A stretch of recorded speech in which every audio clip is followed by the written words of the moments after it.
Nakuha nyo ba yung memo ko? Na sinabi ko, lahat ng dokumento, i-prepare nyo? Ang inaano lang mo doon, nakalagay doon, statuto. Kaya nga.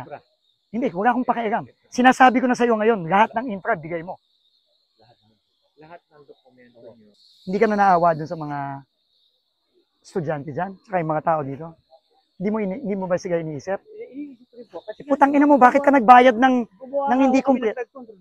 Hindi yung findings niyo. So, okay bibigyan ako ng background para maintindihan ng lahat. No? 2021 budget proposal for 2022. So, previous administration ba ito? No?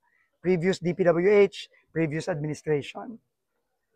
Pinondohan to for 96.5 million. Flood control. Okay. Totoo naman, kailangan naman talaga ng flood control dito. Kasi may community dito, may eskwela doon. So, ang sinabi ng community, talagang pag tumataas yung tubig dito, especially during the rainy season, binabaha sila. Okay. Pinondohan for 2022 budget, 2021. Okay. 2021, nagsimula na silang mag-procure, nagpa-bid na sila. Early procurement yon. Ang nanalo, St. Timothy. Yung sinasabi niyang si Romando, yun yung dami ni Diskaya. Okay, inamin na naman ni Diskaya yon sa Blue Ribbon. St. Timothy, ito din yung nakita natin sa Bulacan, ito din yung nakita natin sa Mindoro. Okay. 2022, January, in-award niya. At nagsimula kuno sila nung 2022. No, nung January 2022. Okay. October, nakalagay sa record, tapos na daw yung project. Anong taon yun? 2022 din. Okay? Kasi yun ang timeline. Tapos, nagbayad na sila, nagsimula na sila magbayad, at nag-fully pay sila January 2023.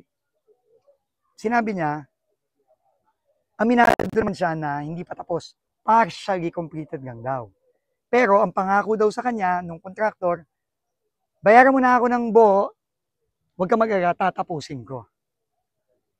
Okay. Ngayon, tinanong natin yung community. Meron bang project dito? Simula nung 2022, meron bang gumagawa ng project dito noong 2022? At meron bang natapos dito kahit na konti man lang? Ang sagot nila, wala. And meron tayong pictures taken just 3 weeks ago, less than a month ago, galing sa tulay na yon, na nakikita na wala talaga dito. Pinakita na namin sa inyo yon. Galing sa kapitan yon. Nagsimula lang ito, talagang gumawa yan yung sinasabi niya na meron na daw dati 3 weeks ago lang. At kinonfirm yan ng community. So ito ay ghost project na nasimulan, napondohan ng previous administration at nag-carry over na lang ngayon, noong 2022.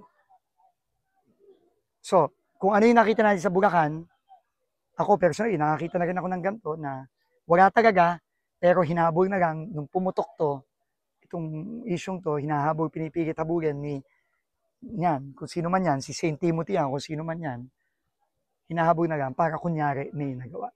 Pero wala, ghost project talaga. At ito, papakasuhan na namin yung DE na yan. At kung magsabi siya kung sino pa ang mga involved dito, na ngayon ayaw pa niyang umamin, siguro natatakot siya, lahat yan makakasuhan. And sigurado kulong dito.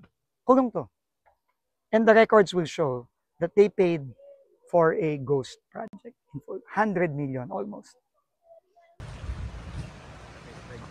Kanisang daan na ng bakal, petrol nila.